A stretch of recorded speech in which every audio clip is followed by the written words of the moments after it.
हरिओम। माँ Janaki e learning classes में आपका हार्दिक अभिनंदन एवं स्वागत है। आइए, आज का जो विषय है वह है अनुतान या सुर लहर, जिसे इंग्लिश में इंटोनेशन कहते हैं।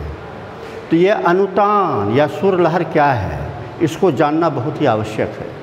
आप देखेंगे कि जब भी हम लोग वार्तालाप करते हैं, किसी से बातचीत करते हैं, तो जब हंसी खुशी की जब बातचीत होती है तो उसके अंदाज को आप देखें। जब घृणा की बातचीत होती है तो उसके अंदाज को देखें, और जब उत्साह की बात हो तो उसकी अंदाज को देखें। उसमें एक्शन बदल जाते हैं लोगों का।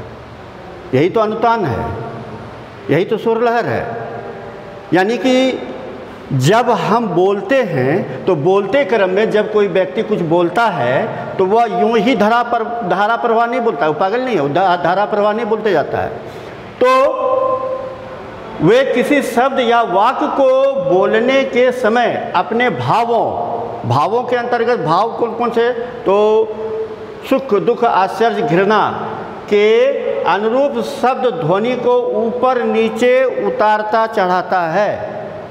इसी उतार चढ़ाव को, आरोह अवरोह को सुर लहर या अनुतान कहते हैं। बिल्कुल साफ स्पष्ट है कि ये जो सुर लहर या अनुतान जो है, ये दो प्रकार के होते हैं। एक होते हैं शब्द सुर लहर या अनुतान, दूसरा है वाक्य सुर लहर या अनुतान। अब है शब्द सुर लहर अनुतान किसे कहते हैं? जब हम बातचीत करते हैं किसी से तो आप देखिएगा कि वार्तालाप करते समय में एक्शन का भी, वो मुखाकृति भी, उसमें भी बदलाव आता है। जैसे किसी को आप देखिएगा कि जब किसी को मारने का होता है तो उस वक्त कहते हैं, ए मेरा एक्शन देखिए, ए आप मेरे शब्द को देखिए, मेरे वाक्य को देखिए, ए ऐसा नहीं करना, नहीं तो हम तुमको मार के बर्बाद कर देंगे। मेरा एक्शन देखिए, गुस्सा वाला है, मार के बर्बाद कर देंगे। और वही जब प्यार वाली बात करना है, जी सुनते हैं जी, देखिए मेरे चेहरे का देखिए, सुनते हैं जी, आइए ना इधर आइए, चाय बनी हुई है पीजिए, आज जन्म दिवस है जी।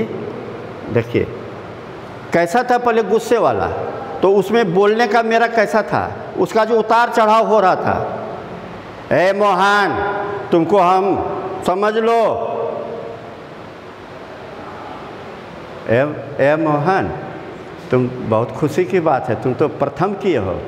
देखिए, तो यहाँ पर ये शब्द और वाक्य दो चीज़ों को हम प्रयोग करते हैं। जब शब्द का उतार चढ़ाव होता है, शब्द का जब उतार चढ़ाव होता है तो उसे शब्द सुर लहर या अनुतान कहते हैं। अब इसको उदाहरण से भी हम समझ सकते हैं। शब्द सुर लहर का क्या है?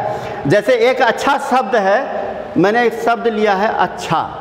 देखिए अब अच्छा का देखिए कैसे कैसे बदलता है रूप। अच्छा, रमेश गया, मेरे मुखाकृति को भी देखिए, अच्छा रमेश गया, ये एक सामान्य कथन है। अब इसी चीज़ को अब मैं बोल रहा हूँ फिर से, अच्छा रमेश गया, ये क्या हो गया? आश्चर्यजनक कथन हो गया। इसमें मैं पूर्ण विराम दिया गया था, इसमें विस्मयादि चिन्ह, विस्मय, अच्छा रमेश गया, ये विस्मयादि चिन्ह है इसमें। देखिए अच्छा एक सामान्य था जिसमें पूर्ण विराम दिया गया था, अच्छा रमेश चला गया, अच्छा रमेश चला गया, विस्मय। और तीसरा है जो प्रश्नवाचक, जो प्रश्न का बोध कराता है, वह है अच्छा रमेश चला गया, यानी चला गया क्या? तो ये तीन भाव, इस अच्छा शब्द से तीन भाव निकले, तो इसे हम लोग शब्द सुर लहर या अनुतान कहते हैं। अब वाक्य सुर लहर क्या है? जब हम बोलते हैं तो वाक्य का भी प्रयोग करते हैं, उसमें जब उतार चढ़ाव हो, आरोह अवरोह हो, तो उसे वाक्य सुर लहर कहते हैं। एक उदाहरण देखें, करेगा कौन?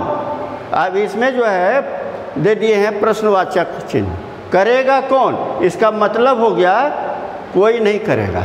करेगा कौन, क्लियर है, करेगा कौन, कोई काम आ गया, करेगा कौन यानी बिल्कुल नहीं होगा काम, काम का संभावना नहीं है।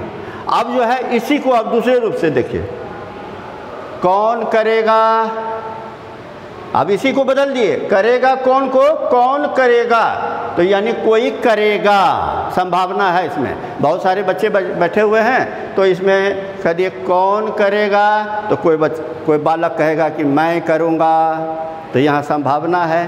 तो यहाँ देखिए, तो ये वाक्य या शब्द को प्रयुक्त करने के समय में जो उतार चढ़ाव होता है, आरोह अवरोह होता है, उसी को हम लोग अनुतान या सुर लहर कहते हैं। इंग्लिश में इसे इनोटेशन कहते हैं। इस तरह आज हम लोगों ने यह सीखा अनुतान या सुर लहर क्या है, इसको इंग्लिश में क्या कहते हैं, उसकी परिभाषा क्या है, और कई उदाहरणों के द्वारा हम लोगों ने इसके जो सुर लहर के जो दो भेद हैं, शब्द सुर लहर और वाक्य सुर लहर, ये दोनों को उदाहरणों के द्वारा भी हम लोगों ने समझा, सीखा, जाना। इतनी बातों के साथ मैं आपको धन्यवाद देता हूँ। आप हिंदी के और सभी टॉपिक के संदर्भ में जानने के लिए जुड़े रहिए माँ जानकी ई लर्निंग क्लासेस। धन्यवाद।